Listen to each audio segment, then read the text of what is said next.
ಪ್ರಿಯರೇ, ನನ್ನ ವಿಷಯ ಇವತ್ತು ಕರ್ತನಾದ ಯೇಸು ಕ್ರಿಸ್ತನ ಆ ಮಹಿಮೆಯ ವಿಷಯವಾಗಿ, ಆತನ ಕಾರ್ಯದ ವಿಷಯವಾಗಿ ನಾನು ಮಾತಾಡಲಿದ್ದೇನೆ. 144ನೇ ಕೀರ್ತನೆ ಅನೇಕ ಕೀರ್ತನೆಗಳಿಂದ ಆಯ್ದಂತಹ ಮಾತುಗಳು. ಈ ಕೀರ್ತನೆಯಲ್ಲಿ ದಾವೀದನು ಆತನು ನೆನಪು ಮಾಡಿಕೊಳ್ಳುತ್ತಾನೆ. ತನ್ನ ಜೀವಿತದ ಆಶೀರ್ವಾದಗಳನ್ನ ಆತನು ಹೊಂದಿಕೊಂಡ ನಿಮಿತ್ತವಾಗಿ ಆತನು ಕರ್ತನ ಮುಂದೆ ತಗ್ಗಿಸಿಕೊಳ್ಳುವನಾಗಿ ಆತನು ಮಾಡಿದ ಮೇಲುಪಕಾರಗಳನ್ನ ಸ್ಮರಿಸುತ್ತಾ ಆತನು ದೇವರಿಗೆ ತನ್ನ ಸ್ತುತಿ ಸ್ತೋತ್ರವನ್ನ ಆತನು ಸಲ್ಲಿಸುವನಾಗಿದ್ದಾನೆ. 144ನೇ ಕೀರ್ತನೆ ತಲೆಬರಹ ಹೀಗೆ ಇದೆ.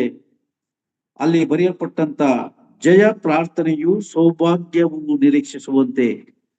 ಜಯದ ಪ್ರಾರ್ಥನೆ ನಮ್ಮ ಜೀವಿತದಲ್ಲಿ ಇರಬೇಕು ಪ್ರಿಯರೇ. ಅರಸನಾದಂತ ದಾವೀದನು ಸಹಿತ ಆತನು ಆತ್ಮಭರಿತವಾಗಿ ಈ ಕೀರ್ತನೆಗಳನ್ನು ಸುಮಾರು 74 ಕೀರ್ತನೆಗಳನ್ನ ಆತನು ಬರೆದಿದ್ದಾನೆ ಪ್ರಿಯರೇ. ಆಶೀರ್ವಾದಕ್ಕೆ ಕಾರಣವಾದಂತ ಅನೇಕ ಕೀರ್ತನೆಗಳು ಇವೆ.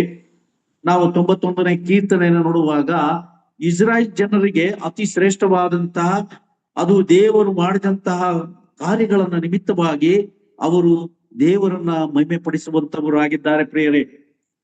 ಇಸ್ರಾಯೇಲರಿಗೆ ಈ ಗ್ರಂಥವು ಅತಿ ಶ್ರೇಷ್ಠವಾಗಿದೆ. ಕೀರ್ತನೆ ಭಾಗವನ್ನ ನಿಜವಾದ ಅರಸನು ನನ್ನ ಕರ್ತನಾದ ಯೇಸು ಕ್ರಿಸ್ತನು. ಆತನು ಆದಿಯು ಅಂತೆಯೂ ಸರ್ವಲೋಕಕ್ಕೆ ಆತನು ಇರುವಂತಹ ದೇವರು ಆತನೊಬ್ಬನೇ ಎಂಬುದಾಗಿ. ಪ್ರಿಯರೇ, ಹೊಸ ಒಡಂಬಡಿಕೆಯಲ್ಲೂ ಆತನ ವಿಷಯದಲ್ಲಿ ಒಬ್ಬನೇ ದೇವರು ಎಂಬುದಾಗಿ ಮಾರ್ಕನ ಬರೆದ ಸುವಾರ್ತೆ 12ನೇ ಅಧ್ಯಾಯ 32ನೇ ವಚನದಲ್ಲಿ ಬರೆಯಲ್ಪಟ್ಟಿದೆ.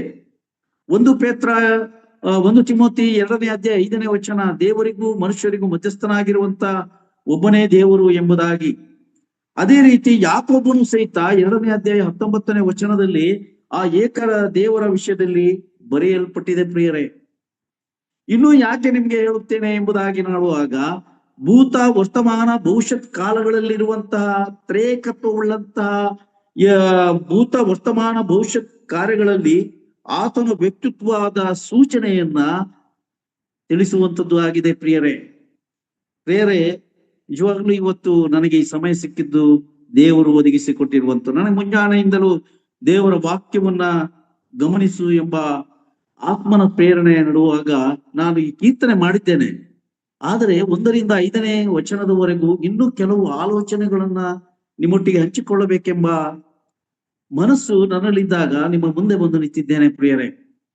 ನಿಜವಾಗ್ಲೂ ನಾನು ಅಲ್ಪನು, ಗಣನೆಗೆ ಬಾರದವನು, ಯಾವ ಯೋಗ್ಯತೆಯೂ ನನಗಿಲ್ಲ ಪ್ರಿಯರೇ.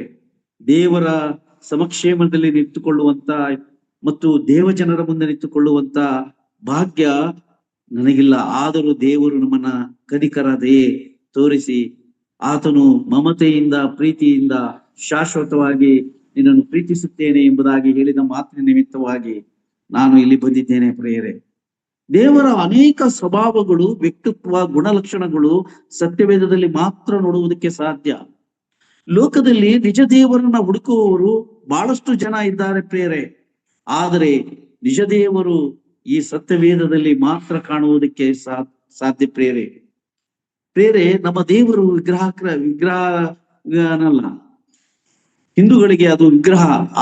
ಅದಕ್ಕೆ ಗುಣಲಕ್ಷಣ, ಸ್ವಭಾವಗಳು, ಭಾವನೆಗಳು ಇಲ್ಲ. ಇನ್ನು ಮುಸಲ್ಮಾನರು ಹೋದಾಗ ಗೋರಿಗಳನ್ನ, ಸಮಾಧಿಗಳನ್ನ ಆರಾಧನೆ ಮಾಡುವಂತವರು. ನಾವು ಜೀವಸ್ವರೂಪನಾದ ದೇವರನ್ನ ಆರಾಧಿಸುವವರು. ಆತನ ಮುಂದೆ ಸಾಷ್ಟಾಂಗವೆರಗಿ ನಮಸ್ಕರಿಸಿ ಆರಾಧಿಸುವಂತವರು ನಾವಾಗಿದ್ದೇವೆ ಪ್ರಿಯರೇ. ಇದು ನಮ್ಮ ಹೊಸ ಒಡಂಬಡಿಕೆಯ ನಮ್ಮ ಸೌಭಾಗ್ಯವಾಗಿದೆ ಪ್ರಿಯರೇ. ನಾನು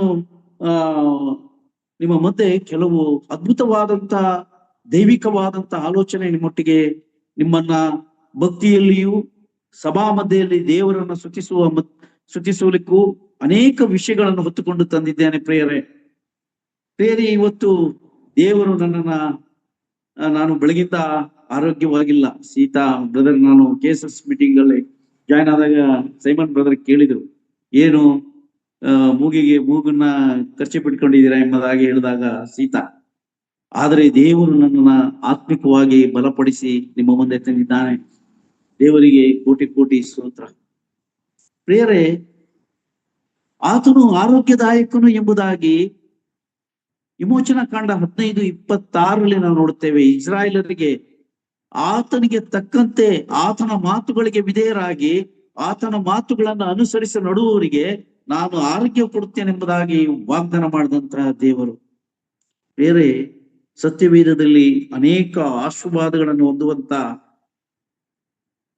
ಮಾತುಗಳು ಈ ಸತ್ಯವೇದದಲ್ಲಿ ಇದೆ ಪ್ರಿಯರೇ.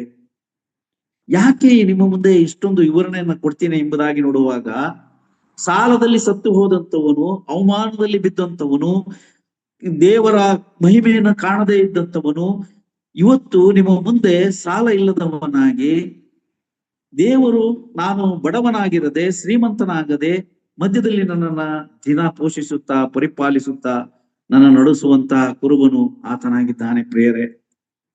ಪ್ರಿಯರೇ, ನಾವು ನಂಬಿಗಸ್ತರಾಗಿರಬೇಕು. ನಾವು ನಂಬಿಗಸ್ತರಾದರೆ ನಮ್ಮ ಜೀವಿತವೆಲ್ಲವೂ ಆತನು ಬಹಳವಾಗಿ ಆಶೀರ್ವದಿಸುವಂತವನಾಗಿದ್ದಾನೆ. ದಾವೀದನ ಜೀವಿತದಲ್ಲಿ 74 ಕೀರ್ತನೆಗಳನ್ನು ನೋಡುವಾಗ ಬಹಳ ಅಮೂಲ್ಯವಾದಂತಹ ಕೀರ್ತನೆಗಳು. ಪ್ರಿಯರೇ, ಈ ಕೀರ್ತನೆಗಳ ಮುಖಾಂತರ ನಾನು ರಕ್ಷಣಿಸಲ್ಪಟ್ಟೆ ಎಂಬುದಾಗಿ ಹೇಳುವುದಕ್ಕೆ ನಾನು ಇಷ್ಟಪಡುತ್ತೇನೆ. ಪ್ರಿಯರೇ, ಕೀರ್ತನೆ ಭಾಗದಲ್ಲಿ ನಾನಿದ್ದೇನೆ, ನನ್ನ ಕಪಟ ವಂಚನೆ ಮಾತು ಆಲೋಚನೆಗಳು ಕರ್ತನಿಗೆ ದೇವರಿಗೆ ಅವಿಧೇಯತ್ವ ತೋರಿಸಿದಂತಹ ನಡವಳಿಕೆ ಈ ಕೀರ್ತನೆಗಳಲ್ಲಿ ಇದೆ ಪ್ರಿಯರೇ. ಆದರೆ ಈ ಕೀರ್ತನೆ ಮುಖಾಂತರ ದೇವರು ನನ್ನೊಟ್ಟಿಗೆ ಮಾತಾಡಿದ್ದಾನೆ. ಆತನ ಮಹಿಮೆ ಪ್ರಭಾವಗಳು ನಮ್ಮ ಸ್ವಭಾವದಲ್ಲಿ ನಡೆದಿದೆ ಎಂಬುದಾಗಿ ಸಂದೇಶದಲ್ಲಿ ನಾವು ನೋಡುವವರಾಗಿದ್ದೇವೆ. ಪ್ರಿಯರೇ, ಇವತ್ತು ನಿಮ್ಮ ಮುಂದೆ ನಾನು ಹೆಚ್ಚಿಸಿಕೊಳ್ಳುವುದಕ್ಕೆ ಬಂದಿಲ್ಲ. ದೇವರ ವಾಕ್ಯವು ಹೇಳುವಂತೆ ನಿಮಗೆ ತಿಳಿಸುವನಾಗಿದ್ದಾನೆ. ದಾವೀದನು 2ನೇ ಸಾಮುವೇಲ 7ನೇ ಅಧ್ಯಾಯ 18ನೇ ವಚನದಲ್ಲಿ ಹೇಳ್ತಾನೆ, ನಾನು ಎಷ್ಟರವನು, ನನ್ನ ಮನೆ ಎಷ್ಟರವದು ಎಂಬುದಾಗಿ. ನಾವು ವಿಗ್ರಹಾರಾಧಕರ ಮನೆಯಲ್ಲಿ ಹುಟ್ಟಿ ಬೆಳೆದು ವಿಗ್ರಹಗಳ ಮುಂದೆ ಸಾಷ್ಟಾಂಗವಿರಿದಂತಹ ಪ್ರಾರ್ಥನೆ ಮಾಡಿದಂತಹ ಬೇಡಿಕೊಂಡಂತಹ ಜನಾಂಗದವರು ನಾವು. ಆದರೆ ದೇವರು ನಂಬಿಗಸ್ತನು. ಆತನು ತನ್ನ ರಕ್ಷಣೆಯನ್ನ ನಮಗೆ ಕೊಟ್ಟಿದ್ದಾನೆ. ಕೀರ್ತನೆಗಾರನು ಹೇಳ್ತಾನೆ, ಆತನು ಕೊಟ್ಟ ರಕ್ಷಣೆಗಾಗಿ ಕೋಟಿ ಕೋಟಿ ಸ್ತೋತ್ರ ಎಂಬುದಾಗಿ. ಪ್ರಿಯರೇ, ರಕ್ಷಣೆ ಪ್ರತಿಯೊಬ್ಬನು ದೇವರ ಸನ್ನಿಧಿಯಲ್ಲಿ ಮುಂಜಾನೆ ಎದ್ದು ಪ್ರಾರ್ಥಿಸಬೇಕೆಂಬುದಾಗಿ ದೇವರ ವಾಕ್ಯದ ಆಲೋಚನೆಯಾಗಿದೆ. ಪ್ರಿಯರೇ, ಪ್ರತಿಯೊಬ್ಬರಿಗೂ ಅವರವರ ತೊಂದರೆಗಳು ಅವರವರ ತಾಪತ್ರೆಗಳು ಇದ್ದಿರುವಾಗ ನಾವು ನಮ್ಮ ಸೃಷ್ಟಿಕರ್ತನಾದಂತ ನಮ್ಮ ದೇವರಾದಂತ ಕರ್ತನಾದ ಯೇಸು ಕ್ರಿಸ್ತನ ಹೆಸರಿನಲ್ಲಿ ನಾವು ಕೇಳಿಕೊಳ್ಳುವರಾಗಿರಬೇಕು. ನಮ್ಮ ಕಷ್ಟ ನೋವು ಬಾಧೆಗಳಿದ್ದಾಗ ಆತನ ಮುಂದೆ ನಾವು ಕೈ ಚಾಚಿ ಬೇಡುವರಾಗಿರಬೇಕು. ಪ್ರಿಯರೇ, ಒಬ್ಬ ಮುಸ್ಲಿಂ ಒಬ್ಬ ಭಿಕ್ಷುಕನು ಹೇಳ್ತಾನೆ, ಆತನು ಬಂದು ಹೇಳ್ತಾನೆ, ಅಲ್ಲಾಕೆ ನಮ್ಮಿ ದೇವ್ ಕ್ಯಾತಬಿ ದೇವ್, ಅಂದ್ರೆ ದೇವರ ಹೆಸರಿನಲ್ಲಿ ಏನಾದ್ರೂ ದಾನ ಮಾಡ್ರಿ. ಪ್ರಿಯರೇ, ದಾನಕ್ಕಾಗಿ ದೇವರ ಹೆಸರನ್ನ, ಭಿಕ್ಷೆಗಾಗಿ ದೇವರ ಹೆಸರನ್ನ ಅವರು ಪೂಜಿಸ್ತಾರೆ. ನಮ್ಮ ದೇವರು ಜೀವ ಸ್ವರೂಪನಾದಂತಹ ದೇವರು, ಆತನ ನೆರಳಿನಂತೆ ನಮ್ಮ ಮುಂದೆ ನಿಂತುಕೊಳ್ಳುವಂತಹ ದೇವರು. 121ನೇ ಕೀರ್ತನೆಯಲ್ಲಿ 5-6 ವಚನಗಳನ್ನು ನೋಡುವಾಗ ಆತನು ಸದಾಕಾಲ ಇರುವಂತಹ ದೇವರು. ಪ್ರಿಯರೇ, ನಾವು ಈ ಲೋಕ ಯಾತ್ರೆಯಲ್ಲಿ ಆತನನ್ನು ಆರಾಧಿಸುವಾಗ ಶ್ರೇಷ್ಠವಾಗಿ ಭಯಭೀತರಾಗಿ, ಯೆಹೋವನ ಭಯವೇ ಜ್ಞಾನಕ್ಕೆ ಮೂಲ ಎಂಬುದಾಗಿ ನಾವು ಅನೇಕ ಸಂಗತಿಗಳು ನಾವು ಸತ್ಯವೇದದಲ್ಲಿ ನೋಡುತ್ತೇವೆ. ಯೌವನಸ್ಥನು ತನ್ನ ನಡತೆಯನ್ನ ಆತನು ಯೆಹೋವನ ಭಯಭಕ್ತಿಯಲ್ಲಿ ಕಳೆಯಬೇಕು ಎಂಬುದಾಗಿ ಪ್ರಸಂಗಿ ಪುಸ್ತಕ 12ನೇ ಅಧ್ಯಾಯ 1ನೇ ವಚನದಲ್ಲೂ ಸಹಿತ ಯೌವನಸ್ಥರಿಗೆ ಆತನು ಮಾರ್ಗವನ್ನ ತಿಳಿಸುವನಾಗಿದ್ದಾನೆ. ಪ್ರಿಯರೇ, ನಾನು ಇವತ್ತು ಆತನ ಅಧಿಕಾರವುಳ್ಳಂತ ಕೆಲವು ವಿಷಯಗಳನ್ನು ನಿಮ್ಮೊಟ್ಟಿಗೆ ಮಾತಾಡಿಕೊಳ್ಳುವೇನು. ಯಾರಾದ್ರೂ ನಿಮ್ಮೊಟ್ಟಿಗೆ ವಾಕ್ಯವನ್ನು ಓದುವುದಾದ್ರೆ ಈ ಕೀರ್ತನೆ 1ರಿಂದ 5ನೇ ವಚನದವರೆಗೂ ಯಾರಾದರೂ ಒಬ್ರು ಓದಬಹುದು. ನನಗೆ ಸಹಕಾರ ಮಾಡಬೇಕಾಗಿ ತಮ್ಮಲ್ಲಿ ಕಳಿಕಳಿಯ ವಿನಂತಿ, ಕರ್ತನ ಹೆಸರಿನಲ್ಲಿ. ಯಾರು ಓದ್ತೀರಿ? ಸರಿ, ನಾನೇ ಓದುತ್ತೀನಿ. ಆ ಕೀರ್ತನೆ 144 1ರಿಂದ 5.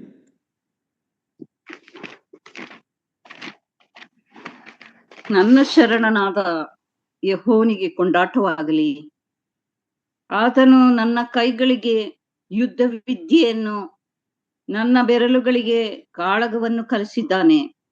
ನನ್ನ ಪ್ರೀತಿಯು ನನ್ನ ಕೋಟೆಯು, ನನ್ನ ದುರ್ಗವು, ನನ್ನ ರಕ್ಷಕನು, ನನ್ನ ಗುರಾಣಿಯು, ಆಶ್ರಯವು, ನನ್ನ ಜನವನ್ನು ನನಗೆ ಅಧೀನ ಮಾಡಿದವನು ಆತನೇ. ಯೆಹೋವನೇ, ಮನುಷ್ಯನು ಎಷ್ಟು ಮಾತ್ರದವನು, ಅವನನ್ನು ನೀನು ಯಾಕೆ ನೆನೆಸಬೇಕು? ಮಾನವನು ಎಷ್ಟರವನು, ಅವನಲ್ಲಿ ಯಾಕೆ ಲಕ್ಷ್ಯವಿಡಬೇಕು? ಮನುಷ್ಯನು ಬರೀ ಉಸಿರೇ, ಅವನ ಜೀವಕಾಲವು ಬೇಗನೆ ಗತಿಸಿ ಹೋಗುವ ನೆರಳಿನಂತಿದೆ. ಯೆಹೋವನೇ, ಆಕಾಶವನ್ನು ತಗ್ಗಿಸಿ ಇಳಿದು ಬಾ, ಪರ್ವತಗಳನ್ನು ಮುಟ್ಟು, ಆಗ ಅವು ಹೊಗೆ ಹಾಯುವು. ಸಿಡಿಲಿನಿಂದ ಶತ್ರುಗಳನ್ನು ಚೆದರಿಸಿ ಬಿಡು, ನಿನ್ನ ಬಾಣಗಳಿಂದ ಅವರನ್ನು ಭ್ರಾಂತಿಗೊಳಿಸು.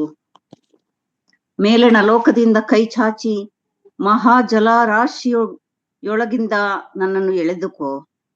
ಕಪಟ ವಚನದವರು, ಬಲಗೈ ಎತ್ತಿ ಸುಳ್ಳಾಣೆ ಇಡುವವರು ಆಗಿರುವ ಅನ್ಯ ಜನಗಳ ಕೈಯಿಂದ ನನ್ನನ್ನು ಬಿಡಿಸು. ದೇವರೇ, ನಿನಗೆ ನೂತನ ಕೀರ್ತನೆಯನ್ನು ಹಾಡುವೆನು, 10 ತಂತಿಗಳ ಸ್ವರಮಂಡಲವನ್ನು ಬಾರಿಸುತ್ತಾ ನಿನ್ನನ್ನು ಕೊಂಡಾಡುವೆನು. ಅರಸುಗಳಿಗೆ ಜಯಪ್ರದನು, ಸೇವಕನಾದ ದಾವೀದನನ್ನು ಹಾನಿಕರವಾದ ಕತ್ತಿಗೆ ತಪ್ಪಿಸಿದವನು ನೀನೇ. ಕಪಟ ವಚನದವರು, ಬಲಗೈ ಎತ್ತಿ ಸುಳ್ಳಾಣೆ ಇಡುವವರು ಆಗಿರುವ ಅನ್ಯ ಜನಗಳ ಕೈಯಿಂದ ನನ್ನನ್ನು ಬಿಡಿಸಿ ಕಾಪಾಡು. ಯವನಸ್ಥರಾದ ನಮ್ಮ ಗಂಡು ಮಕ್ಕಳು ಹೊರವಾಗಿ ಬೆಳೆದಿರುವ ಸಸಿಗಳಂತಿರುವರು. ಹೆಣ್ಣು ಮಕ್ಕಳು ಅರಮನೆಯಲ್ಲಿರುವ ವಿಚಿತ್ರವಾಗಿ ಕೆತ್ತಿದ ಮೂಲೆಗಂಬದಂತಿರುವರು. ನಮ್ಮ ಕಣಜಗಳು ಸಕಲ ವಿಧವಾದ ಧಾನ್ಯಗಳಿಂದ ತುಂಬಿರುವವು. ನಮ್ಮ ಹೊಲಗಳಲ್ಲಿರುವ ಕುರಿಗಳು ಸಾವಿರಾರು ಮರಿಗಳನ್ನು ಈಯುವು. ನಮ್ಮ ಎತ್ತುಗಳು ದೊಡ್ಡ ಏರುಗಳನ್ನು ಹೊತ್ತು ಬರುವವು. ವೈರಿಗಳು ಒಳಗೆ ನುಗ್ಗುವುದಾಗಲಿ ನಮ್ಮವರನ್ನು ಒಯ್ಯುವುದಾಗಲಿ ಇರುವುದಿಲ್ಲ. ಬೀದಿಗಳಲ್ಲಿ ಗೋಳಾಟವು ಕೇಳಿಸುವುದಿಲ್ಲ. ಇಂಥ ಸುಸ್ಥಿತಿಯಲ್ಲಿರುವ ಜನರು ಧನ್ಯರು. ಯಾರಿಗೆ ಯೆಹೋವನು ದೇವರಾಗಿರುತ್ತಾನೋ ಅವರು ಭಾಗ್ಯವಂತರು. ಆಮೇನ್. Thank you sister. ದೇವನಾಮ ಸ್ತೋತ್ರವಾಗ್ಲಿ. ಈ 15 ವಚನಗಳಲ್ಲಿ ಅನೇಕ ವಿಷಯಗಳು ಇವೆ ಪ್ರಿಯರೇ. ಕೆಲವು ಕೀರ್ತನೆಗಳಿಂದ ಆದುಕೊಂಡಂತ ಭಾಗ. ದಾವೀದನಿಗೆ ಆತನನ್ನ ಎಷ್ಟು ಸ್ತುತಿಸಿದರು, ಎಷ್ಟು ಮಹಿಮೆ ಪಡಿಸಿದರು, ಎಷ್ಟು ಸ್ತೋತ್ರ ಮಾಡಿದರು ಸಾಲದು ಪ್ರಿಯರೇ. ಮನುಷ್ಯನ ಆಯುಸ್ಸು 60, 70. ನಾವು ಆದಿಕಾಂಡ 5ನೇ ಅಧ್ಯಾಯ 3ನೇ ವಚನದಿಂದ 32ನೇ ವಚನದಲ್ಲಿ 10 ಮಹಾನ್ ವ್ಯಕ್ತಿಗಳು ಅವರು 960 ವರ್ಷದಿಂದ 750 ವರ್ಷದವರೆಗೂ ಜೀವಿಸಿದರು, 7 ತಲೆಮಾರುಗಳನ್ನ ನೋಡಿದೆವು ಎಂಬುದಾಗಿ ಸತ್ಯವೇದ ಬರೆಯುತ್ತದೆ. ಈ ಮನುಷ್ಯನ ಉಸಿರು ಕೇವಲ ಅದು ಉಸಿರಾಗಿದೆ.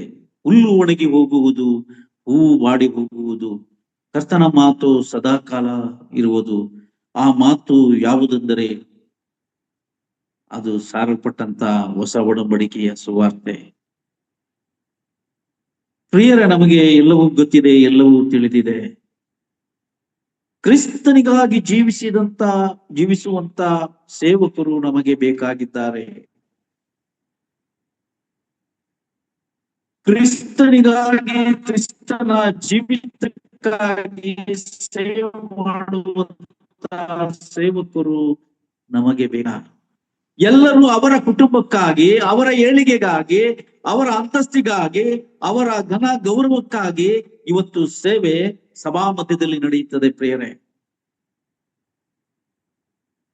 ನಾವು ತಪ್ಪು ಮಾಡಿದರೂ ನಮ್ಮನ್ನ ಶಿಕ್ಷಿಸಿಲ್ಲ ಎಂಬುದಾಗಿ ಅವರು ಆಲೋಚಿಸುತ್ತಾರೆ. ಆದರೆ ದೇವರು ದೀರ್ಘ ಶಾಂತಿ ಉಳ್ಳವನು. 103ನೇ ಕೀರ್ತನೆಯಲ್ಲಿ ಇದೆ.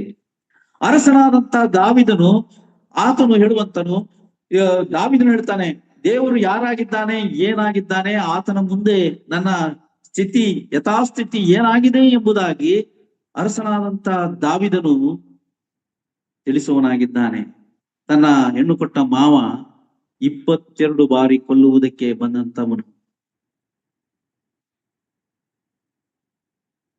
ಬೇರೆ ದೇವರು ಆ ಮರಣದಿಂದ ತಪ್ಪಿಸಿ ಕಾಪಾಡಿದಂತ ದೇವರು ನನ್ನ ಕರ್ತನಾದ ಯೇಸು ಕ್ರಿಸ್ತನು. ರೇಖ ಉಳ್ಳಂತ ದೇವರು, ತಂದೆ, ಮಗ, ಪರಿಶುದ್ಧಾತ್ಮನು. ಭೂತ, ವರ್ತಮಾನ, ಭವಿಷ್ಯತ್ ಕಾಲದಲ್ಲಿ ಇರುವಂತಹ ತ್ರೇಕತ್ವ ಒಬ್ಬನು ದೇವರು. ಆತನೇ ನನ್ನ ಕರ್ತನಾದ ಯೇಸು ಕ್ರಿಸ್ತನು ಪ್ರಿಯರೇ, ಮತ್ಯಾರು ಇಲ್ಲ. ಈ ಲೋಕಕ್ಕೆ ಆತನು ಇಳಿದು ಬಂದನು ಎಂಬುದಾಗಿ ನಾವು ನೋಡುತ್ತೇವೆ. ಪ್ರಿಯರೇ, ವಚನ ಭಾಗದಲ್ಲಿ ಆತನು ಬಹಳಷ್ಟು ವಿಷಯವನ್ನ ಸಭೆಗಳಿಗೆ ಮತ್ತು ಸಭಾ ಜನರಿಗೆ ಆತನು ತಿಳಿಸುವನಾಗಿದ್ದಾನೆ. ಆತನು ತನ್ನ ಜನರಿಗೆ ಅಧೀನಪಡಿಸುವನು ಆತನೇ.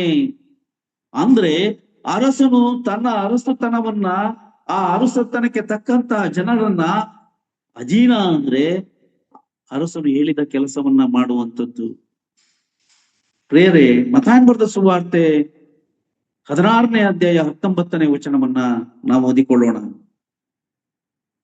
ಮತ್ತಾಯನ ಬರೆದ ಸುವಾರ್ತೆ 16ನೇ ಅಧ್ಯಾಯ 19ನೇ ವಚನದಲ್ಲಿ ಹೀಗೆ ಬರೆಯಲ್ಪಟ್ಟಿದೆ: ಪರಲೋಕ ರಾಜ್ಯದ ಬೀಗದ ಕೈಗಳನ್ನು ನಿನಗೆ ಕೊಡುವೆನು. ಭೂಲೋಕದಲ್ಲಿ ನೀನು ಯಾವುದನ್ನು ಕಟ್ಟುತ್ತೀಯೋ ಅದು ಪರಲೋಕದಲ್ಲಿಯೂ ಕಟ್ಟಿರುವುದು, ಮತ್ತು ಭೂಲೋಕದಲ್ಲಿ ನೀನು ಯಾವುದನ್ನು ಬಿಚ್ಚುತ್ತೀಯೋ ಅದು ಪರಲೋಕದಲ್ಲಿಯೂ ಬಿಚ್ಚಿರುವುದು ಅಂದನು.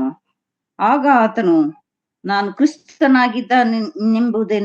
ಕ್ರಿಸ್ತನಾಗಿದ್ದೇನೆಂಬುದನ್ನು ಯಾರಿಗೂ ಹೇಳಬೇಡ್ರಿ ಎಂದು ಶಿಷ್ಯರಿಗೆ ಖಂಡಿತವಾಗಿ ಹೇಳಿದನು. ಪ್ರಿಯರೇ, ಆ ಬೀಗದ ಕೈ ಅಪೊಸ್ತಲರ ನಾಯಕತ್ವವನ್ನು ವಹಿಸಿಕೊಂಡಂತಹ ಪೇತ್ರನಿಗೆ ಕೊಡಲ್ಪಟ್ಟಿತು. ಅಂದರೆ 12 ಜನ ಅಪೊಸ್ತಲರಿಗೆ ತನ್ನ ಸಭಾ ಕಾರ್ಯಗಳನ್ನ ಮಾಡುವುದಕ್ಕೆ ಆತನು ಅಧೀನಪಡಿಸಿದನು. ಪ್ರಿಯರೇ, ಪೇತ್ರನ ಕಾರ್ಯವನ್ನು ನೋಡುವಾಗ ಅಪೊಸ್ತಲರ ಕೃತ್ಯ 2ನೇ ಅಧ್ಯಾಯದಲ್ಲಿ ನಾವು ನೋಡುತ್ತೇವೆ, ಸುಮಾರು 3,000 ಜನರು ಒಮ್ಮೆ ರಕ್ಷಣೆ ಹೊಂದಿದರು ಎಂಬುದಾಗಿ ನೋಡುತ್ತೇವೆ. ಪ್ರಿಯರೇ, ಇವತ್ತು ಎಷ್ಟೇ ಸಭೆಗಳಲ್ಲಿ ದೇವ ಸೇವಕರಿಲ್ಲ. ಪ್ರಿಯರೇ, ಸಭೆಗೆ ದೇವರು ತನ್ನ ದಾಸನನ್ನ ಆತನು ಆ ಸಭೆಯ ಬೀಗದ ಕೈ ಕೊಡುವನಾಗಿದ್ದಾನೆ. ನಾವು ಮುಂಜಾನೆ ಎದ್ದು ಒಂದು ಸಭೆಗೋಸ್ಕರ ಒಬ್ಬ ಸೇವಕನಿಗೋಸ್ಕರ ಪ್ರಾರ್ಥನೆ ಮಾಡ್ತೀವಿ. ಕಾರಣ, ದೇವರು ಆ ಸಭೆಗೆ ಯಾಕೆ ಸೇವಕರನ್ನ ಒದಗಿಸ್ಲಿಲ್ಲ ಎಂಬುದಾಗಿ ನೋಡುವಾಗ, ಸಭೆಯನ್ನ ಉಂಟು ಮಾಡಿದಂತವನ ಅವಿಧೇಯತ್ವ, ಸರ್ವಾಧಿಕಾರವು ಆತನಿಗೆ ಕೊಡಲ್ಪಟ್ಟಿದ್ದು. ಭೂಮಿ, ಪರಲೋಕ, ಭೂಲೋಕದಲ್ಲಿಯೂ ಮತ್ತು ಪಾತಾಳದಲ್ಲಿಯೂ ಸರ್ವಾಧಿಕಾರ ನನಗೆ ಕೊಡಲ್ಪಟ್ಟಿದೆ ಎಂಬುದಾಗಿ ಮತ್ತಾಯನ ಸುವಾರ್ತೆ 28:18 ವಿಷಯವನ್ನು ನೋಡುವಾಗ ನಾವು ಪ್ರಕಟಣೆ ಪುಸ್ತಕದಲ್ಲೂ ನೋಡುತ್ತೇವೆ 18ನೇ ವಚನದಲ್ಲಿ, ಇಗೋ ಮೃತ್ಯು ಪಾತಾಳದ ಬೀಗದ ಕೈ ನನ್ನಲ್ಲಿ ಇದೆ ಎಂಬುದಾಗಿ ಕರ್ತನಾದ ಯೇಸು ಕ್ರಿಸ್ತ ಆ ಮಹಿಮೆಯನ್ನ ಪ್ರಕಾಶಮಾನವಾಗಿ ತೋರಿಸಿದಂತ ಸಂಗತಿಗಳನ್ನ ನಾವು ನೋಡುವವರಾಗಿದ್ದೇವೆ. 7 ದೀಪಸ್ತಂಭಗಳ ಮಧ್ಯೆ ನಿಂತಿರುವಂತಹ ಆ ಅರಸನು ಯಾರು, ಆ ವ್ಯಕ್ತಿ ಯಾರು ಎಂಬುದಾಗಿ ನೋಡುವಾಗ ಆತನು ಯಾರು ಅಲ್ಲ, ನನ್ನ ಕರ್ತನಾದ ಯೇಸು ಕ್ರಿಸ್ತನು. ಸಭೆಯನ್ನು ತಾನು ಆರಿಸಿಕೊಳ್ಳುವಂತಹ ಸೇವಕರೇ ಅದನ್ನ ಮಾಡಬೇಕು, ನಿರ್ಣಯಿಸಬೇಕು. ಯಾಕಂದ್ರೆ ನಾವು ಅರಣ್ಯಕಾಂಡ 12ನೇ ಅಧ್ಯಾಯದಲ್ಲಿ ಮೋಶೆ ಮತ್ತು ಮಿರಿಯಾಮಳು ಮೋಶೆ ವಿರುದ್ಧವಾಗಿ ಮಾತಾಡಿದಂತಹ ವಿಷಯಗಳನ್ನ ದೇವರು ಕೆಡಿಸಿಕೊಂಡನು. ದೇವ ದರ್ಶನ ಗುಡಾರಕ್ಕೆ ಹೋದ್ರೆ ಅರಣ್ಯಕಾಂಡ 12ನೇ ಅಧ್ಯಾಯ ಸುಮಾರು 12ನೇ ಅಧ್ಯಾಯ ನೋಡಿದಾಗ 10ನೇ ವಚನಕ್ಕೆ ನಾವು ಬರೋಣ. ಅರಣ್ಯಕಾಂಡ 12ನೇ ಅಧ್ಯಾಯ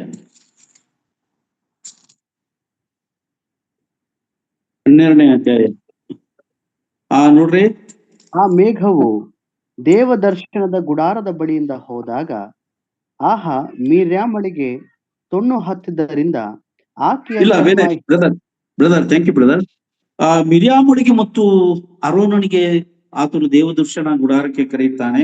5ನೇ ವಚನದಿಂದ ನೋಡ್ರಿ, 4ನೇ ವಚನದಿಂದ ಓದ್ರಿ. 4ನೇ ವಚನದಿಂದ ಹೀಗಿರಲಾಗಿ ಅವರು ಆಡಿದ 2ನೇ ವಚನದಿಂದ ಓದ್ರಿ. ಯೆಹೋವನು ಮೋಶೆಯ ಮೂಲಕವಾಗಿ ಮಾತ್ರವೇ ಮಾತಾಡಿದ್ದಾನೋ, ಅವನು ನಮ್ಮ ಮೂಲಕವೂ ಆತನು ಮಾತಾಡಲಿಲ್ಲವೇ ಎಂದು ಹೇಳಿಕೊಂಡರು. ಆ ಮೋಶೆ ಭೂಮಿಯ ಮೇಲಿರುವ ಎಲ್ಲಾ ಮನುಷ್ಯರಿಗಿಂತಲೂ ಬಹು ಸಾತ್ವಿಕನು. ಹೀಗಿರಲಾಗಿ ಅವರು ಆಡಿದ ಮಾತನ್ನು ಯೆಹೋವನು ಕೇಳಿ ಪಕ್ಕನೆ ಮೋಶೆ, ಆರೋನ್, ಮಿರ್ಯಾಮರಿಗೆ, ನೀವು 3 ಮಂದಿಯು ದೇವ ದರ್ಶನದ ಗುಡಾರಕ್ಕೆ ಬರಬೇಕೆಂದು ಆಜ್ಞಾಪಿಸಿದನು. ಆ 3 ಬಂದಾಗ ಯೆಹೋವನು ಮೇಘ ಸ್ತಂಭದೊಳಗೆ ಇಳಿದು ಬಂದು ದೇವ ದರ್ಶನದ ಗುಡಾರದ ಬಾಗಲಲ್ಲಿ ನಿಂತು ಆರೋನ್, ಮಿರ್ಯಾಮರನ್ನು ಹತ್ತಿರಕ್ಕೆ ಕರೆದನು. ಅವರು ಬಂದಾಗ ಆತನು, ನನ್ನ ಮಾತನ್ನು ಕೇಳಿರಿ. ನಿಮ್ಮಲ್ಲಿ ಪ್ರವಾದಿ ಇದ್ದರೆ ನಾನು ಅವನಿಗೆ ಜ್ಞಾನ ದೃಷ್ಟಿಯಲ್ಲಿ ಕಾಣಿಸಿಕೊಳ್ಳುವೆನು, ಇಲ್ಲವೇ ಸ್ವಪ್ನದಲ್ಲಿ ಅವನ ಸಂಗಡ ಮಾತಾಡುವೆನು. ನನ್ನ ಸೇವಕನಾದ ಮೋಶೆ ಅಂತವನಲ್ಲ, ಅವನು ನನ್ನ ಮನೆಯಲ್ಲೆಲ್ಲಾ ನಂಬಿಗಸ್ತನು. ಅವನ ಸಂಗಡ ನಾನು ಗೂಢವಾಗಿ ಅಲ್ಲ, ಪ್ರತ್ಯಕ್ಷದಲ್ಲಿ ಸ್ಪಷ್ಟವಾಗಿಯೇ ಮಾತಾಡುವೆನು. ಅವನು ಯೆಹೋವನ ಸ್ವರೂಪವನ್ನೇ ದೃಷ್ಟಿಸುವನು. ಹೀಗಿರಲು ನೀವು ನನ್ನ ಸೇವಕನಾದ ಮೋಶೆಗೆ ವಿರೋಧವಾಗಿ ಮಾತಾಡುವುದಕ್ಕೆ ಭಯಪಡಬೇಕಾಗಿತ್ತು ಎಂದು ಹೇಳಿ ಕೋಪಗೊಂಡು ಹೋದನು. ಆ ಮೇಘವು ಸಾಕು ಬ್ರದರ್, ಥ್ಯಾಂಕ್ ಯು. ದೇವರ ನಾಮಕ್ಕೆ ಸ್ತೋತ್ರವಾಗಲಿ ಈ ವಾಕ್ಯ ಭಾಗಕ್ಕಾಗಿ. ಹಾಗಾಗಿ ದೇವ ಸೇವಕರು ಆತನ ಪ್ರತಿರೂಪವನ್ನ, ದೇವರು ಅವರೊಟ್ಟಿಗೆ ಮಾತಾಡುವಂತ ಕಾರ್ಯಗಳನ್ನ ನಮ್ಮ ಬೆಳಕಿನಲ್ಲಿ ಬರುವುದಿಲ್ಲ ಪ್ರಿಯರೇ. ಅದು ದೈವಿಕ ಜ್ಞಾನದ ಬೆಳಕು ಪ್ರಿಯರೇ. ನಾವು ಇವತ್ತು ಅನೇಕ ವಿಷಯಗಳನ್ನು ಯಾಕೆ ಇದು ತಂದೆ ಎಂಬುದಾಗಿ ನೋಡುವಾಗ,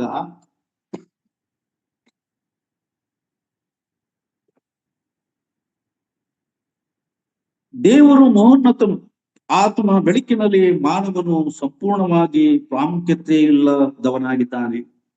ಆತನು ಬೆಳಕಿನಲ್ಲಿ ವಾಸ ಮಾಡುವಂತವನು. ಆತನು ಈ ಗಾಳಿಯನ್ನ ಆತನು ತನ್ನ ಶ್ವಾಸವನ್ನು ಊದಿ ನಿಯಂತ್ರಿಸುವನು. ಅನೇಕ ಬೀಗದ ಕೈ ಆತನಿಗೆ ನಾನು ಮುಂದೆ ವಿಷಯವನ್ನ ಹೇಳುವನಾಗಿದ್ದೇನೆ ಪ್ರಿಯರೇ. ದೇವರು ಅವನ ಬಗ್ಗೆ ಚಿಂತಿಸುವನಾಗಿದ್ದಾನೆ, ಈ ಮನುಷ್ಯನ ಬಗ್ಗೆ ಚಿಂತಿಸುವನಾಗಿದ್ದಾನೆ. ಏನು ಇಲ್ಲದಂತ ಈ ಕಲ್ಲು ಮಣ್ಣು ಬೂದಿಯಾದಂತ ಮನುಷ್ಯನನ್ನ ಆತನು ನೆನಪು ಮಾಡಿಕೊಳ್ಳುವಂತವನು ಆಗಿದ್ದಾನೆ.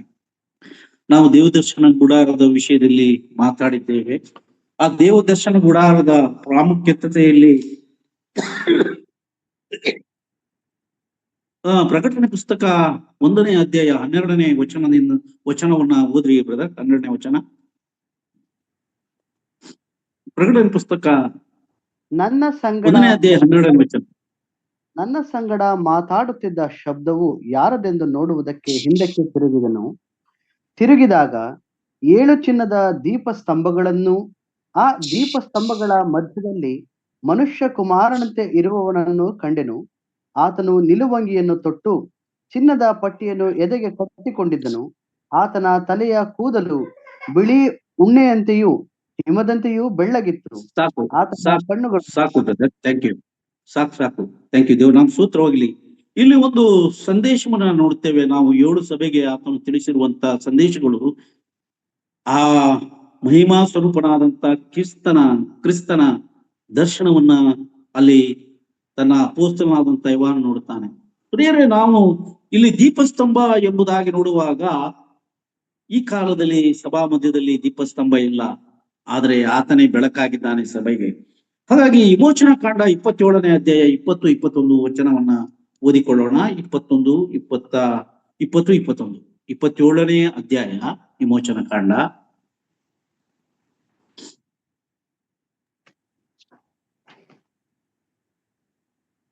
ದೀಪವು ಯಾವಾಗಲೂ ಉರಿಯುವಂತೆ ಇಸ್ರಾಯೇಲರು ಎಣ್ಣೆ ಮರದ ಕಾಯಿಗಳನ್ನು ಕುಟ್ಟಿ ನಿರ್ಮಲವಾದ ಎಣ್ಣೆಯನ್ನು ತೆಗೆದುಕೊಡಬೇಕೆಂದು ಅವರಿಗೆ ಅಪ್ಪಣೆಯನ್ನು ಮಾಡು. ದೇವ ದರ್ಶನದ ಗುಡಾರದಲ್ಲಿ ಆಜ್ಞಾಶಾಸನಗಳ ಮಂಜೂಸದ ಮುಂದಿರುವ ತೆರೆಯ ಹೊರಗೆ ಆರೋನನು ಅವನ ಮಕ್ಕಳು ಸಾಯಂಕಾಲದಿಂದ ಉದಯದವರೆಗೂ ಯೆಹೋವನ ಸನ್ನಿಧಿಯಲ್ಲಿ ಆ ದೀಪವನ್ನು ಸರಿಪಡಿಸುತ್ತಿರಬೇಕು. ಇಸ್ರಾಯೇಲರು ಅವರ ಸಂತತಿಯವರು ಈ ನಿಯಮವನ್ನು ಶಾಶ್ವತವಾಗಿ ಅನುಸರಿಸಬೇಕು. Thank you brother. ದೇವ್ರ ನಾಮ ಸ್ತೋತ್ರವೂ ಆಗಲಿ. ಇಂಥ ವಿಷಯಗಳು ಅತಿ ಶ್ರೇಷ್ಠವಾದಂತ ಆತನ ಯಾಜಕತ್ವದ ವಿಷಯಗಳು, ಆತನ ಸಭೆಯ ವಿಷಯಗಳು ಸತ್ಯವೇದದಲ್ಲಿ ನಿಖರವಾಗಿ ಕೇಳುವುದಕ್ಕೆ ಸಾಧ್ಯ ಇದೆ ಪ್ರಿಯರೇ. ಪ್ರಿಯರೇ, ಹೊಸ ಒಡಂಬಡಿಕೆಯನ್ನು ಸಹಿತ ಆತನು ಎಲ್ಲಿ ಇಬ್ಬರು ಮೂರರು ಸೇರಿ ಬರುತ್ತಾರೋ ಅಲ್ಲಿ ನಾನಿದ್ದೇನೆ.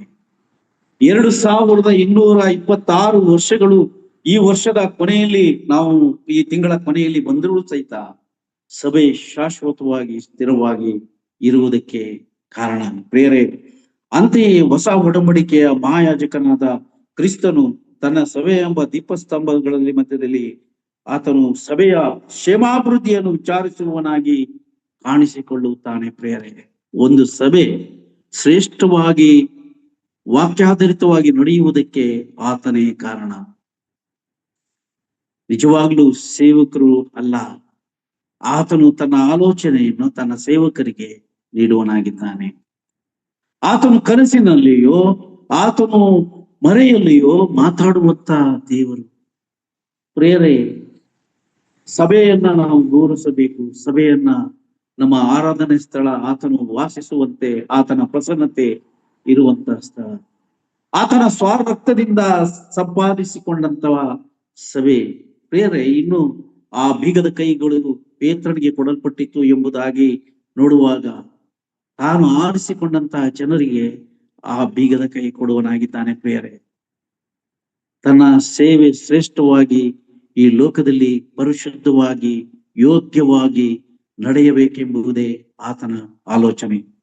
ಕ್ರಿಸ್ತನಲ್ಲಿ ನನ್ನ ಪ್ರಿಯರೇ, ನಮ್ಮ ಆರಾಧನೆ ಭಾಗ ಹೇಗಿದೆ?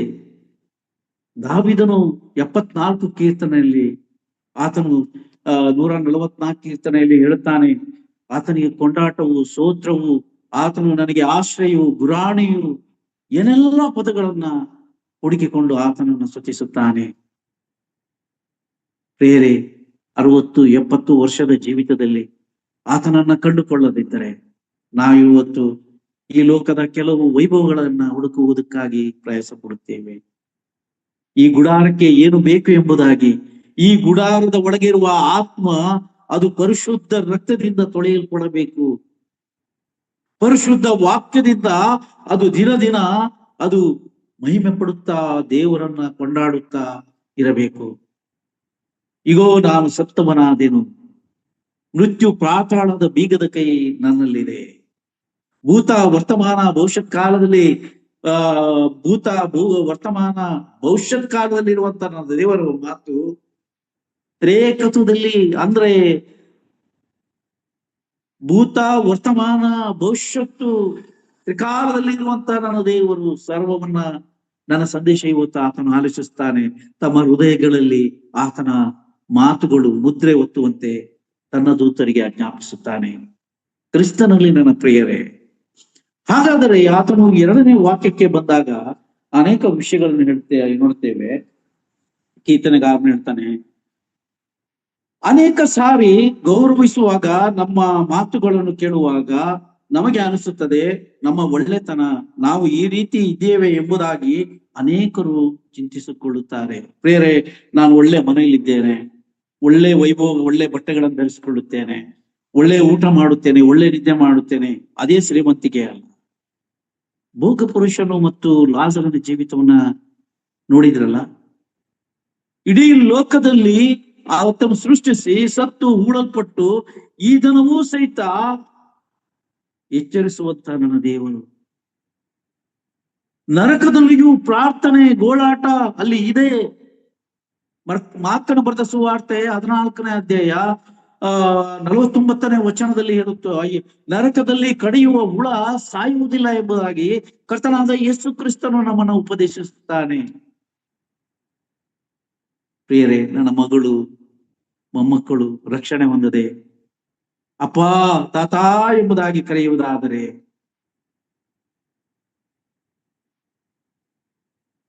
ಪ್ರಿಯರೇ, ಆತನಂತ ಕೊಟ್ಟಂತ ರಕ್ಷಣೆ ಪ್ರತಿಯೊಬ್ಬರಿಗೂ ಸಾಕು ಬಿಡಬೇಕು. ಯಾಕಂದ್ರೆ ತ್ರಿಕಾಲದಲ್ಲಿ ಇರುವಂತ ನನ್ನ ದೇವರು ಆತನ ನರಕವನ್ನ ನೋಡಿ ಬಂದಂತವನು. ನರಕದಲ್ಲಿದ್ದಂತ ಆ ಭೋಗ ಪುರುಷನ ಪ್ರಾರ್ಥನೆಗೆ ಆತನು ಈ ಲೋಕದಲ್ಲಿ ಇಳಿದು ಬಂದಂತವನು. ಪ್ರಿಯರೇ, ಹಾಗಾಗಿ ಆತನು ಹೇಳ್ತಾನೆ, ನಮ್ಮ ಜನರನ್ನು ಅಧೀನ ಮಾಡಿರುವವನು ಆತನೇ. ಹಾಗಾಗಿ ದೇವರು ಎಷ್ಟಾಗಿ ಕೊಂಡುಕೊಂಡಿರ್ತಾನೆ. ನಮ್ಮ ಜೀವನದಲ್ಲಿ ಏನಾದರೂ ಒಳ್ಳೆಯದಿದ್ದರೆ ಅದಕ್ಕೆ ಕಾರಣ ಯಾರು? ದೇವರು. ಹಾಗಾಗಿ ದೇವರನ್ನ ನಾವು ಕೊಂಡಾಡಬೇಕು ಎಂಬುದಾಗಿ ಕೀರ್ತನೆಗಾರನು ಹೇಳ್ತಾನೆ. ನಾವು ಇವತ್ತು ಚೆನ್ನಾಗಿ ಸಮೃದ್ಧಿಯಾಗಿ ಇದ್ದೇವೆ ಎಂದರೆ ಅದು ಆತನ ದಯೆ, ಆತನ ಕನಿಕರ. ಪ್ರಿಯರೇ, ನಮ್ಮ ಮೇಲೆ ಕನಿಕರ ತೋರಿಸಿದ್ದಾನೆ. ಪ್ರಿಯರೇ, ಇವತ್ತು ನನ್ನ ಸಾಕ್ಷಿ, ಸಾಲದಲ್ಲಿ ಮುಳುಗಿ ಹೋದಂತ ನಾನು ಇವತ್ತು ನಿಮ್ಮ ಮುಂದೆ ಸಂದೇಶವನ್ನು ಕೊಡುತ್ತೇನೆ. ನನ್ನ ಸಾಕ್ಷಿ, ನನ್ನ ದೇವರು ನನಗೆ ಮಾಡಿದಂತ ಕಾರ್ಯಗಳು ನಿಮ್ಮ ಮುಂದೆ ಹೇಳುವನಾಗಿದ್ದೇನೆ. ಜನರ ಮುಂದೆ ಆ ಮಗ, ಈ ಮಗ, ಸುಮಗ ಅಂತ ಬಯಸಿಕೊಂಡಂತವನ ಜೀವಿತ ಬದಲಾಯಿಸಿ, ಸಾಲದಿಂದ ಮುಕ್ತಗೊಳಿಸಿ, ರೋಗದಿಂದ ಮುಕ್ತಗೊಳಿಸಿ, ಬಡತನದಿಂದ, ದಾರಿದ್ರ್ಯದಿಂದ ತಳ್ಳಿಸಿ, ಸುರಕ್ಷಿತವಾದ ಸಮನಲಟ್ಟದ ನೆಲದ ಮೇಲೆ ನಿಂತುಕೊಳ್ಳುವಂತೆ ದೇವರು ಅನುಗ್ರಹಿಸಿದ್ದಾನೆ. ನನ್ನ ಅನ್ನಾಂಗ ಮಾರಿದರೂ ಸಾಲ ತೀರುವುದು ಪ್ರಿಯರೇ. ಅಂತಹ ದೇವರನ್ನ ನಾನು ಮರೆತನೋ? ನಿನ್ನನ್ನು ಬಿಟ್ಟು ನಾವು ಎಲ್ಲಿಗೆ ಹೋಗೋಣ ಎಂಬುದಾಗಿ ಪೇತ್ರನು ಹೇಳುತ್ತಾನೆ. ಪ್ರಿಯರೇ, ಅನೇಕ ಬೀಗದ ಕೈ ಆತನು ಸಭಾ ಜನರಿಗೆ, ದೇವಜನರಿಗೆ ಕೊಡುತ್ತಾನೆ. ಇನ್ನು 4 ಬೀಗದ ಕೈ ಆತನಲ್ಲಿ ಇದೆ ಎಂಬುದಾಗಿ ಸಂದೇಶದ ಕೊನೆಯಲ್ಲಿ ನಾನು ಹೇಳುತ್ತೇನೆ. ದಾವೀದನು ಹೇಳುತ್ತಾನೆ, ಮನುಷ್ಯನು ಎಷ್ಟು ಮಾತ್ರದವನು, ಆತನನ್ನು ಎಷ್ಟು ಮಾತ್ರದವನು, ಅವನನ್ನು ಯಾಕೆ ಲಕ್ಷ್ಯ ಬಿಡಬೇಕು ಎಂಬುದಾಗಿ ಕೇಳುತ್ತಾನೆ.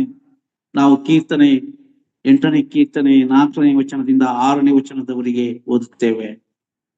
ಆ ಕೀರ್ತನೆ ಓದುವ ಮುಂಚೆ ಇಬ್ರಿಯ ಗ್ರಂಥಕರ್ತನು 1ನೇ ಅಧ್ಯಾಯ 4ನೇ ವಚನದಲ್ಲಿ ಒಂದು ಮಾತು ಬರೆಯಲ್ಪಟ್ಟಿದೆ. ಓದಿ ಬ್ರದರ್. ಆತನು ಒಂದು ಮಾತು ನಮಗೆ ತಿಳಿಸಿದ್ದಾನೆ. ಈತನು ದೇವದೂತರಿಗಿಂತಲೂ ಉತ್ತಮನಾದನು, ಅವರಿಗಿಂತ ಶ್ರೇಷ್ಠವಾದ ಹೆಸರನ್ನು ಹೊಂದಿದನಲ್ಲ. ಹೇಗೆಂದರೆ, ಸಾಕು ಸಾಕು ಸಾಕು ಅಲ್ಲಿ ನಿಲ್ಸಿ, ಯಾಕಂದ್ರೆ ಸಂದೇಶದ ಭಾಗವನ್ನು ಎಷ್ಟು ಬೇಕೋ ಅಷ್ಟು ಹೇಳುತ್ತೇನೆ. ಪ್ರಿಯವೇ, ದೇವದೂತರಿಗಿಂತಲೂ ಅತು ಶ್ರೇಷ್ಠನು ಎಂಬುದಾಗಿ ಇಬ್ರಿಯ ಗ್ರಂಥಕರ್ತನು ಹಳೆ ಒಡಂಬಡಿಕೆ ಮತ್ತು ಯೇಸು ಕ್ರಿಸ್ತನನ್ನ ನಂಬಿದಂತ ಹಳೆ ಒಡಂಬಡಿಕೆ ಜನರಿಗೂ ಹೊಸ ಒಡಂಬಡಿಕೆ ಜನರಿಗೂ ಆತನು ತಿಳಿಸುವುದಾಗಿದ್ದಾನೆ.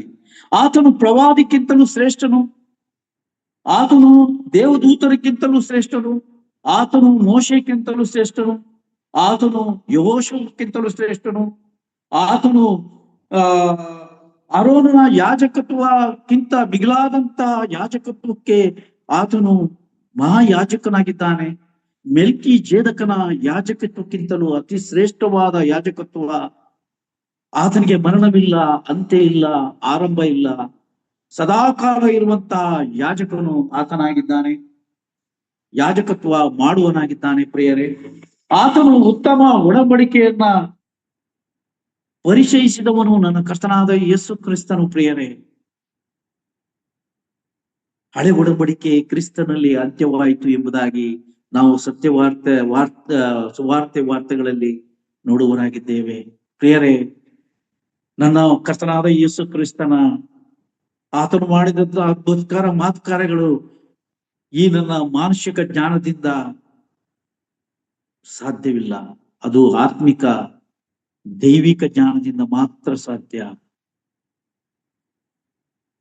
ನನ್ನನ್ನು ನೋಡಿ ಬದುಕುಳಿಯುವುದಕ್ಕೆ ಸಾಧ್ಯವಿಲ್ಲಂತ ಹೇಳಿದಂತಹ ದೇವರು ಮೋಶೆಗೆ, ನಿನ್ನನ್ನ ನೋಡ್ಬೇಕೆಂಬ ಆಸೆ ಇದೆ ನನಗೆ, ನೀನ್ ನನ್ನ ಮುಖ ತೋರಿಸು ಎಂಬುದಾಗಿ ಬೇಡಿಕೊಂಡಾಗ ನರಮನುಷ್ಯನು ನನ್ನನ್ನು ನೋಡಿ ಬದುಕುಳಿಯುವುದಕ್ಕೆ ಸಾಧ್ಯವಿಲ್ಲವೆಂಬುದಾಗಿ ಹೇಳಿದ. ನಂಬರ್ 1, ಭೋಗ ಪುರುಷನು ಅಬ್ರಹಾಮನೊಟ್ಟಿಗೆ ಮಾತಾಡಿದ ಸಂಗತಿ ನಾವು ನೋಡುತ್ತೇವೆ. ಅಬ್ರಹಾಮನೇ, ನನ್ನ ತಂದೆಯ ಮನೆಯಲ್ಲಿ 5 ಮಂದಿ ಸೋದರಿದ್ದಾರೆ, ಅವರು ಈ ಯಾತನೆ ಸ್ಥಳಕ್ಕೆ ಬರಬಾರದು. ಅಯ್ಯೋ, ನನ್ನ ಸಮಯ ಮುಗಿದೇ ಹೋಯ್ತು, ನನ್ನ ಪ್ರಸಂಗವೇ ಆಗಿಲ್ಲ. ಆಗ್ಲಿ, ದೇವ್ರ ನಾಮ ಸ್ತೋತ್ರ. ಬೇರೆ ಮೋಶೆಯ ಆಸೆ, ಭೋಗ ಪುರುಷನ ಆಸೆ, ಆತನು ಈ ಲೋಕಕ್ಕೆ ಮನುಷ್ಯನಾಗಿ ಮರಣದ ಭಯದಲ್ಲಿದ್ದಂತ ನಮ್ಮನ್ನ, ದಾಸೋತ್ವದಲ್ಲಿದ್ದಂತ ನಮ್ಮನ್ನ ಬಿಡಿಸುವುದಕ್ಕಾಗಿ ಈ ಲೋಕಕ್ಕೆ ಇಬ್ರಿಯ 2:14 ರಕ್ತ ಮಾಂಸಧಾರಿಯಾಗಿ ಈ ಲೋಕಕ್ಕೆ ಬಂದನು. ಪ್ರಿಯರೇ, ನನ್ನ ಅನೇಕ ಸಂದೇಶಗಳಿದೆ, ನಾನು ಹೇಳಬೇಕಾಗಿತ್ತು. ಸಮಯದಿಂದ ನಾನು ಹೇಳ್ತಾ ಇಲ್ಲ, ನನಗೆ ಸಮಯ ಹೋಗಿದ್ದೇ ಗೊತ್ತಿಲ್ಲ. ಹಾಗಾಗಿ ಆತನ ಒಂದು ಮಾತನ್ನು ಹೇಳ್ತಾನೆ, ಆತನಲ್ಲಿ ಇನ್ನೂ ಅನೇಕ ಬೀಗದ ಕೈ ಇದೆ ಎಂಬುದಾಗಿ. ಪ್ರಿಯರೇ, ಆತನು ಹೇಳುವಂತ ಮಾತು ನನ್ನ ಜೀವಿತದಲ್ಲಿ ಅದು ಜೀರ್ಣಿಸಿಕೊಳ್ಳುವುದಕ್ಕೆ ಸಾಧ್ಯವಾಗಲಿಲ್ಲ. ಪ್ರಿಯರೇ, ಆತನು ಹೇಳ್ತಾನೆ ಏನು ಎಂಬುದಾಗಿ ನೋಡುವಾಗ, ಆತನಲ್ಲಿ 4 ಬೀಗದ ಕೈ ಇನ್ನು ಹಾಗೆ ಇದೆ ಎಂಬುದಾಗಿ. ಅದು ಯಾವುದು ಎಂಬುದಾಗಿ ನೋಡುವಾಗ, ಒಂದು ಮಳೆಯ ಬೀಗದ ಕೈ, ನಂಬರ್ 1. ನಂಬರ್ 2, ದವಸ ಧಾನ್ಯದ ಸಮೃದ್ಧಿಯನ್ನ ಕೊಡುವಂತಹ ಆ ಬೀಗದ ಕೈ ಆತನಲ್ಲಿದೆ ಪ್ರಿಯರೇ. ಇನ್ನೊಂದು ಸಮಾಧಿ ಬೀಗದ ಕೈ ಪ್ರಿಯರೇ. ಇನ್ನೊಂದು ಜನನದ ಬೀಗದ ಕೈ, ಮಕ್ಕಳು ಹುಟ್ಟುವಂತಹ ಆ ಒಂದು ಅಪ್ಪಣೆ ಆತನಿಗೆ ಕೊಡಬೇಕು. ಈ 4 ಬೀಗದ ಕೈ ಆತನಲ್ಲಿದೆ ಪ್ರಿಯರೇ. ಸಾಧ್ಯವಾದರೆ ಆತನು ಪ್ರಭಾವವಾಗಿ ದೀಪಸ್ತಂಭ ಮಧ್ಯೆ ನಿಂತಿರುವಂತಹ ದೇವರು, ಆತನು ಸಭೆಗೆ ಆತನು ಪರಿಪಾಲಕನಾಗಿದ್ದಾನೆ, ಆತನಿಗೆ ಸಭೆಗೆ ನಾಯಕನಾಗಿದ್ದಾನೆ, ಸಭೆಗೆ ಆಧಾರ ಸ್ತಂಭನಾಗಿದ್ದಾನೆ. ದೀಪಸ್ತಂಭ ಮಧ್ಯೆ ನಿಂತಿರುವ ಆತನೇ. ಹಾಗಾಗಿ ಪೇತ್ರನಿಗೆ ಕೊಟ್ಟಂತ ಬೀಗದ ಕೈ, ಇವತ್ತು ಸೇವೆ ಮಾಡುವವರಿಗೆ ಆತನ ಬೀಗದ ಕೈ, ಸಭಾ ಬೀಗದ ಕೈ ಕೊಟ್ಟಿದ್ದಾನೆ ಪ್ರಿಯರೇ. ಎಷ್ಟೋ ಜನರು ತಮ್ಮ ಸಭಾ ಸೇವೆಯಲ್ಲಿ ಆತನಿಗಾಗಿ ಜೀವಿಸದೆ ನಮಗಾಗಿ ಸ್ವಸ್ವಭಾವ, ಸ್ವನೀತಿ ಒಳಪಟ್ಟು ಜೀವಿಸುವವರು ನಾನು ಕಣ್ಣಾರೆ ನೋಡಿದ್ದೇನೆ, ಗಮನಿಸಿದ್ದೇನೆ. ಅಲ್ಲಿ ಆಶೀರ್ವಾದವಿಲ್ಲ ಪ್ರಿಯರೇ. ದೇವರಿಗಾಗಿ, ದೇವರ ಕಾರ್ಯಗಳಿಗಾಗಿ ತಮ್ಮ ಜೀವಿತವನ್ನೇ ಮುಡುಪಾಗಿಟ್ಟಂತ ಅಪೋಸ್ತಲರು ರಕ್ತ ಸಾಕ್ಷಿಯಾದರು. ನೀರುಳ್ಳಿ ಸುಲಿದ ಹಾಗೆ, ನೀರುಳ್ಳಿ ಸುಪ್ಪೆ ಶಿಲಿದ ಹಾಗೆ ಅವರನ್ನ ಚರ್ಮವನ್ನ ಸುಲಿದರು ಎಂಬುದಾಗಿ. ಬೇರೆ ಅಪೋಸ್ತಲರ ಜೀವಿತವನ್ನು ನೋಡುವಾಗ ನಮ್ಮ ಸೇವೆ ಏನೂ ಇಲ್ಲ ಪ್ರಿಯರೇ, ಶೂನ್ಯ. ಪರಲೋಕಕ್ಕೆ ಹೋಗಿ ಏನು ತಂದಿದ್ಯಾ ಎಂಬುದಾಗಿ ಹೇಳುವಾಗ ನಾನು ಏನು ಹೇಳಲಿ ಪ್ರಿಯರೇ? ಆತನಂತ ಕೊಟ್ಟಂತ ರಕ್ಷಣೆ, ಆತನಿಗೆ ಕೊಟ್ಟಂತಹ ಆ ಒಂದು ಆಶ್ರಯ, ಅದು ಈ ಲೋಕದ ಸೌಭಾಗ್ಯ. ನಮ್ಮ ಆಯಸ್ಸು 60 ಅಷ್ಟೇ ಪ್ರಿಯರೇ. ಅನೇಕ ವಿಷಯಗಳಿದೆ. 206 ಮೂಳೆಗಳನ್ನು ಹೊಂದಂತ ಈ ಶರೀರ, 35 ಪಚನ ಕ್ರಿಯೆಯನ್ನ ಹೊಂದಂತ ಈ ಶರೀರ, 65 ಮಾಂಸಖಂಡಗಳನ್ನ ಉಂಡಂತ ಈ ಶರೀರ, ನರನಾಡಿಗಳು 3 ಲಕ್ಷಕ್ಕಿಂತಲೂ ಅಧಿಕವಾಗಿ ನಮ್ಮ ನಿರ್ಮಾಣಿಕನಾದ ಯೆಹೋವನಿಗೆ ಸಾಷ್ಟಾಂಗವಿರಗಿಸುವುದಕ್ಕಾಗಿ ಈ ಶರೀರವನ್ನ ಉಂಟು ಮಾಡಿದ್ದಾನೆ ಪ್ರಿಯರೇ. ಇನ್ನು ಅನೇಕ ವಿಷಯ ಇತ್ತು, ನಾನು ಕಡಿತಗೊಳಿಸುತ್ತೇನೆ. ಈ ವಾಕ್ಯದಲ್ಲಿ ದೇವರಿಗೆ ಭಯಪಟ್ಟು, ಬೇರೆ ಯಾರಿಗೂ ಭಯಪಡಬೇಡ್ರಿ, ದೇವರಿಗೂ ದೇವರ ವಾಕ್ಯಕ್ಕೂ ಭಯಪಡುವರಾಗಿ, ಆತನ ಮುಂದೆ ಜೀವಿಸುವರಾಗಿ. ಶ್ವಾಸ ಇರುವುದೆಲ್ಲವೂ ಯೆಹೋವನಿಗೆ ಸ್ತೋತ್ರ ಮಾಡಲಿ, ಯೆಹೋವನಿಗೆ ಸ್ತೋತ್ರ.